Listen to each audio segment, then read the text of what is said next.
Angel, what were some obstacles that you were running into as you would try to leave the LGBTQ community and then like that kept you in this cycle? The things that would just block me, it would just be these intense feelings of me speaking over myself that I am gay, that this is who I am, that it's not possible to change. Even seeing the way that a lot of people from church would treat others, and I would be like, I don't know if I belong there. I'm so different. I'm the opposite of what everyone is in church. I didn't know. I thought I was just too far gone. I didn't know if it was really possible if God could change me. And those thoughts would just always be in my head of, Angel, how are you going to let this go? This is your identity. This is who you are. Your life is literally surrounded with just gay things. Gay friends, gay jobs, gay parties, just everything. And that's what I wanted to do. That's what made me happy. And I thought I was happy, but it wasn't bringing me joy, what true joy is. And those things would just be in my head, and just those voices that would tell me, Angel, you can't change.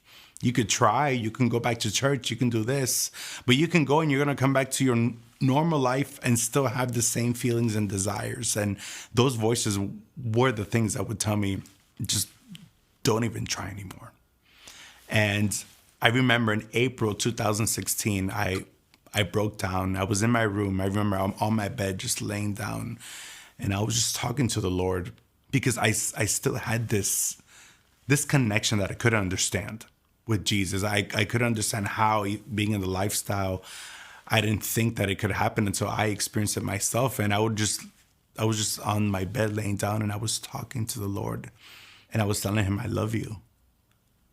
I miss you. I want to come back to you. I just don't know. I don't know how to fight this. I know that in your word, it says that it is possible, that there is freedom in Jesus Christ, but Lord, show me. I don't know what it is. And I said, I'm tired of doing it on my own strength. It's obvious that I can't do it by myself, and I need you, Lord. And I said, Lord, and this prayer is a prayer that I call the dangerous prayer, because I've heard it before. I've heard people make these kinds of prayer, and I was like, you know what? Let me try this. And I said, Lord, allow me to go through whatever I need to go through for me to come back to you. And I don't care what it is, Lord, but I want to come back to you. I know that I need you in my life. I know that in my future is going to be you. You're my future, Jesus. Forgot about that prayer. And 2 months passed by, and June 11th, 2016 came around. And I remember I was at work that day. I was let go early of work. I was going home. I didn't plan on going out at all that night. I had gone out the night before, and I was hungover still. I went out and I got a haircut. I was starting to get texts from people. I had a friend in town, and I was like, you know what? Let me just go out. And I got invited to go to a house party. And in that house party, I crashed into my friend Luis, which was so awesome. I hadn't seen him in a long time, and I just saw him, give him a hug. I asked him where he had been, and I didn't know that the Lord was doing the work in him already at that time. That night just kept going, and we all decided to go to Pulse nightclub. And so we went, had a time together, dancing, drinking, and they last call at 2:02 a.m. So I go to the bar, got my last drink, came back into the main dance floor, and I was chatting it up. Some people were dancing. Some people were starting to say their goodbyes. And I remember at that moment, 2:02 a.m., I hear a loud pop. And I remember it was so close to me. I hear it in the right of my ear, pop. I remember seeing an orange flash cross my face. I jumped, I dropped my drink, I got scared. And in seconds, I just hear pop, pop, pop, pop, pop, really fast. And all I could think at that moment was run. And I turned to my left. I ran about 2 or 3 steps. And I remember I start feeling hot taps behind my legs. And because of the force, I fell down on my face. And in seconds, the club is in chaos. You could start hearing the screams, people jumping over each other, trampling each other. I remember at that moment, even though I knew I couldn't walk, I was already shot in my legs, I still attempted to get up to run. And at that moment, I remember someone just jumps over me. I feel a foot behind my left leg, and over the screams, over the music, I hear a snap. And I remember feeling the most excruciating pain that I've ever felt, as my leg was being broken at that moment. And I fall right back down on the floor. And at this time, I can't move. I'm starting to not feel my legs. My left leg is broken. My right leg is all shot. And all I could do was just cover my head. And every time I look up, I just see bodies just falling down one by one. There was a lady that fell next to me, and she was in pain. She was yelling. I remember I grabbed her hand and I told her it's going to be okay. And at this moment, I hear the shooter go outside. I can hear the shots going on. And I took that time to lift my head, and I looked around and I just see bodies all over. It was quieter in that room now. And I remember at that moment, I was like, Angel, this is not real. This is not real. This is a dream. This is a dream. Wake up. This is a dream. And I kept on repeating it. This is a dream. Wake up. I kept on hating myself. I was pinching myself. And I just opened my eyes and I was still there. And I hear some footsteps coming in through the door, and I put my head down because I didn't know who it was. And I just start hearing pops. And this time it was slower than before. Pop, pop. I couldn't understand why until I came to realize that it was a shooter, and he's shooting everyone that's on the floor. He was making sure that everyone's dead, that he finished the job in that room. And I remember hearing the shots closer and closer and closer. And the lady next to me, she was in pain, and I held her hand. I told her it's going to be okay. We have to be quiet. Stay still. Pretend you're dead. As I'm telling her that, I hear the shots coming closer, and I tell myself, Angel, close your eyes. Stop breathing. Don't move. Pretend you're dead. And at that moment, I had my hand on my face covered. I'm holding her hand with my other hand. And I remember hearing a loud pop. I got scared because it sounded just like the first pop that I heard that night right next to my ear. I jumped. I opened my eyes. And I remember seeing the body of the lady just jump up and down. I remember her hand lets loose of my hand. And I look at her face, and her eyes just shut. And at that moment, in the inside, I'm panicking. Never in my life would have I thought I was going to see someone get murdered in front of my face. I'm panicking in the inside because I know I'm next. He knows that I'm alive. I'm holding her hand. But yet I'm still trying to pretend that I'm dead. I'm trying to not make a sound. I'm not trying to move. I'm just staying still on the floor. And I can feel him just staring at me behind me. I could feel him. I could feel his presence right behind me. But it was like if time froze. Nothing was going on. I can feel him behind me. So at that moment, I thought to myself, and I said, Angel, I think this is a time that the Lord has given you to make peace with him because you're about to die. And in my head, I start praying, and I start asking for forgiveness. And I said, Lord, please forgive me for the way that I've lived, for the things that I've been doing. Please forgive me that I pushed myself away from you. You were always there with me, but I was the one that pushed you away. And I said, Lord, I'm just sorry. I'm sorry, but please, I'm about to die. Take me with you, please, Lord. Take me with you. And still nothing was happening, like if time froze. But something just clicked in my head, and something just made me change my prayer. And I started to prophesy over my life. I said, Lord, no, I'm not leaving here dead today. I'm leaving here alive. You promised me that there was purpose in my life that hasn't been fulfilled. So that means that I'm going to be here alive. You promised my mom that her son had purpose that still hasn't been fulfilled. So that means that I'm leaving here alive. And I just kept on prophesying over my life. I kept on telling the Lord, I'm going to leave here and I'm going to testify of what you're going to do in my life. I'm going to worship you, Lord. I'm going to come back and worship you as hard as I can. And it was like if there was spiritual warfare going on at that moment, like if I was changing the plans of the enemy at that moment. And I just kept on praying and praying. And the moment that I said amen in my head, I said amen, and right there I hear pop. And I remember feeling my body jump up and down. I remember feeling heat and pain, just pain in my midsection, realizing that I'm being shot all over again. And I just see black. And I think to myself, Angel, you're dead. You're dead. That's it. He shot you again, point blank. You're seeing black. You're dead. And at that moment, I hear some footsteps walking away. And I open my eyes. And I remember at that moment, all I could do was just thank the Lord. It was as if that prayer that I made when I was prophesying over my life, it was like if that just gave me the strength to not move, to not yell, to not twitch, to not make a sound as I was being shot all over again. I couldn't understand why. With the pain that I felt at that moment, it was like if God was just holding me, telling me it's going to be okay. And I know that that prayer, it was because of that. And at that moment that I opened my eyes, I could just thank the Lord. And I was hearing the shots going on in the other room. And I see some lights through the door that I could see across. And it was the police that were trying to come in, but they were trying to be as quiet as they could be. And I would hear them whisper, "Who's alive? Who's alive?" And I raised my hand quick and I told him, "Me, please come get me." And I remember seeing the officer run to me. He was still trying to be quiet, but he ran to me. And I asked him, "Can you please carry me? I can't walk. I can't feel my legs." And he told me, "I'm sorry, I can't carry you. There's a procedure that if there's bodies all over, I can only drag you." And at that moment, I was just, I wanted to get out of there. And I told him, "Do what you have to do. Just take me out, please." And I remember he grabbed me and he flipped me over and he just started to run as fast as he could. And it was a mix of emotions at that moment because I could hear the shots going on. I was scared.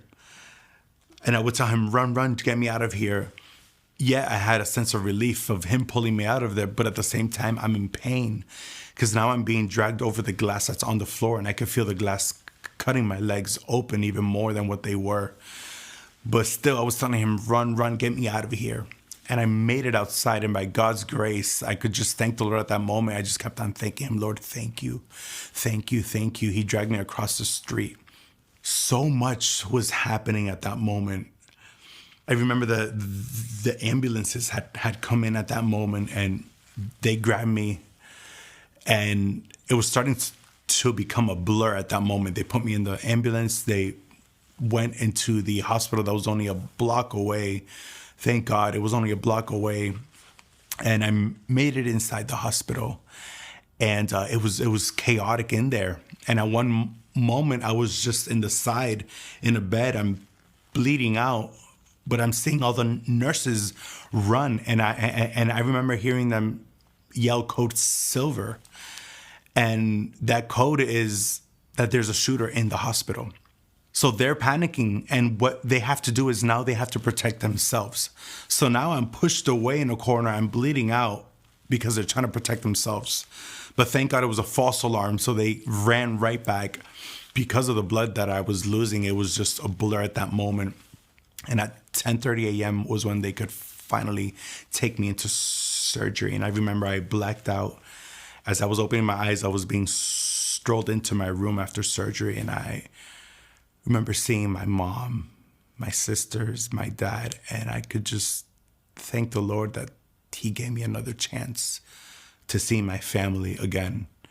Because I remember living in that lifestyle. I was so convicted. I knew that I was living the wrong way, and I didn't want them to see me like that. And I remember pushing them away at holidays, at family events. I would come and I would quickly leave just to go and party and just to get away from them because I knew that I was just the opposite person. And I remember just being able to hug them, being able to tell them, "I love you." It was just a sense of being so grateful at that moment. I said, "Lord, I promise you my life is yours now." And at that moment was when the true process started. A lot of people ask me, "Angel, was that night the hardest night of your journey?" And I tell them, no. The hardest part was now starting to live my life the way that I needed to live it for Jesus. I remember learning the verses that would say, deny yourself, pick up your cross and follow Jesus and die to yourself. And I would say, yes, I'm going to live like that. But now was when I started to know what it really was to deny yourself for Jesus And I said, Lord, okay, I know that this is hard, but I'm going to do this. I'm going to do this. I was discharged from the hospital after 3 weeks. And I remember I was the first live interview that they had aired after the tragedy. It was like a couple days after. So being the first live interview, my name was pushed all around the world. I remember getting calls from China, from London, of people saying, we're so grateful that you're alive. But I didn't know that doing that was going to push my name so much out that when I was discharged from the hospital, all these events were coming my way. The first thing I did, though, was give my life to Jesus. I went to church and I said, okay, Lord, I'm with you. Let's do this. So I started going to church. I started to do that. After 3-4 months, I joined the worship team and I was doing great. But at the same time, I'm now flying to California, flying to New York. I'm doing all these events. I'm going to the GLAAD Award, which is like the gay Oscars, and being hired by a speaking company, going to colleges and universities and sharing my stories. And I'm getting income that I never thought that I was going to get before. And I said, okay, Lord, well, it's looking good the way that I'm living. I'm going to church and I'm doing all these things. It's great, especially after everything that I went through. Months would go by and I started to realize something was off. These temptations were coming back stronger than before. And I noticed that I just started to live this double life, even going through the tragedy. I started to notice that the enemy was trying to use the fame and the fortune to lure me back into the lifestyle, because I was getting the things that I always wanted before. I was getting these offers for a movie of my life. I was getting offers for a reality TV show of my life after this tragedy. I was getting all these kinds of offers being on TV shows. And I was like, this is great. But yet I noticed that it was slowly luring me back into lifestyle. And I was starting to date men again, even being at church at the same time. I just thought to myself, Angel, this is worse than before. You're living a double life now. You're living in both waters. This is something that God hates. He will throw you up living this way. And I remember I was like, I thought these feelings were going to go away, especially going after this tragedy, giving my life to Jesus. I thought he was going to take everything away, because that's what I was taught, that for freedom was just everything is going to go away in an instant. And about 1.5 years after the shooting, I broke down in my room and I was praying and I said, Lord, I'm still going through the same thing. I'm still fighting with you about this, about these temptations, about these struggles. Lord, I don't want to fight anymore. Lord, you saved me from this tragedy. 49 people died and I'm alive and I'm out here still living a crazy life. I said, you could have saved anyone, but I'm alive and I'm out here. Instead of testifying, like I said, instead of testifying of what you were going to do in my life, I'm here acting a mess. And I broke down and I said, Lord, I don't want to fight anymore. And I got on my knees and I said, Lord, I surrender to you. I give you these temptations. I give you these struggles. I give you this battle that I'm going through. But not only that, I give you all of my life. Take everything of me. I don't want to fight with you anymore. Take everything of me. You have ownership of my life. And I remember at that moment, the Holy Spirit said, Angel, that's all he wanted. He wanted everything of you. He said, Angel, Jesus said that he just wants to love you. He wants to get to know you. He'll take care of your baggage. Don't worry about all this stuff that you need to be restored from. He'll take care of that. And he said, Angel, even if you weren't gay, there was so much more that needed to be restored in your life. He still needed to meet you. He still needed you to surrender completely to him. And I said, Lord, take it all. Take it on. At that moment was when my life really started to change, where I started to notice what it really was to be free. I started to get to notice what it was to have an actual relationship with Jesus. And as I was growing, the Holy Spirit spoke to me. He said, Angel, it's time to share to the world the real story. It's time to share to the world what God really wants you to do. And I said, I don't know if I'm prepared. I'm going to lose it all. I'm going to lose everything. I'm going to lose the people. I'm going to lose everything that's coming my way. And he said, Angel, in order for you to enter into a new level in me, You need to speak. And I remember I just had this boldness inside of me, and I said, okay, Lord, I'm going to do it. And I remember I got this interview with a Christian magazine, and I shared my story. I shared what happened that night. And then I added that the Lord was starting to transform my life and that I was leaving the LGBTQ lifestyle. And I shared everything. And at the moment that they posted that interview, it just went viral. And I tried to prepare myself for what it was going to bring, but I wasn't prepared. The world turned their back completely on me. All the offers, all the income, everything that was coming my way, all the people that loved me, all the people that would call me hero, all the people that would see how I'm doing, all the friends, all the family that I made, all completely turned their back on me. And it got to the point where I couldn't even afford rent anymore. I had to move in with my sister from how bad everything just stopped at that moment. And this became one of the hardest seasons in my life. But yet I tell people it was one of the best seasons of my life. Because yes, I didn't have nobody. I lost it all. I lost everything that I gained at that moment. Everything was gone. Everything was stripped away from me. I was able to learn what it was to truly depend and trust in God and God only. That I don't need anything from this world, that all I needed was Him. That yet I lost it all, but there was this sense of peace that was in me. And in that process, my boldness just started to grow more and more. And I started to notice that I could go wherever, I could share with whoever of what God did in my life. And I didn't have a sense of fear. I had a sense of boldness. I had this thing that I just wanted to share Jesus and what He did in my life. And in that, I started to meet people that had stories like me. And I started to see that I could relate to other people. And I started to see the goodness of God in this. That yet, me losing it all, He was there for me more and more.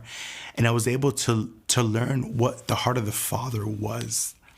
And that it wasn't me just praying and asking the Lord, take this away from me, take this away from me. But growing into closer relationship with Him, let me know the goodness of Him. Let me know how good God was and how much I wanted to please Him and just be with Him. And the more that you get to know Jesus, the more that your life is sanctified. The closer that you are with Jesus, the more your life is sanctified. The more you want to get away from those desires that don't please God. Where it doesn't become an obligation of, okay, check, I'm not doing this and I'm not doing that. It becomes something out of love. The more that you grow in love with the Father, the more that you do things out of love. And in this process, I was able to learn what true freedom was. Because I had thought my whole journey, I was like, I'm not changing. These temptations aren't going away. I'm not going to see freedom. But yet in this, I learned that freedom is that, yes, temptations are going to come your way here and there. Battles are going to come. Hard times are going to come. But freedom is when I can confront it and look at it in the eye and say, I don't want you, I want Jesus. That's true freedom. When you're not a slave to your temptations anymore. When you had the option to choose Jesus over everything else and you choose Jesus, that is true freedom. And the feeling that you have after that is you just rejoice. There is a sense of joy. I experienced what I thought was happiness, but I never experienced what joy was. And now I can experience what joy is, what true peace is, and Him living inside of me. It's like if I'm being sanctified every single day. And now that I'm able to share this and seeing other people being set free, seeing other people going through the transformation that I've been in is so rewarding that I don't need the rewards from the world. I don't need the fame. I don't need the fortune from the world. Seeing what Jesus is doing with this community, that's rewarding in itself. Where now I'm with Luis Ruiz and we've birthed Fearless Identity, where we're going into churches and talking to pastors and leaders and parents and just this generation that is in need of hearing that there is freedom in Jesus Christ. Just lets me know that this is what I want to do for the rest of my life, is share Jesus, share His light but most importantly, share his love. Because in true love, there is transformation.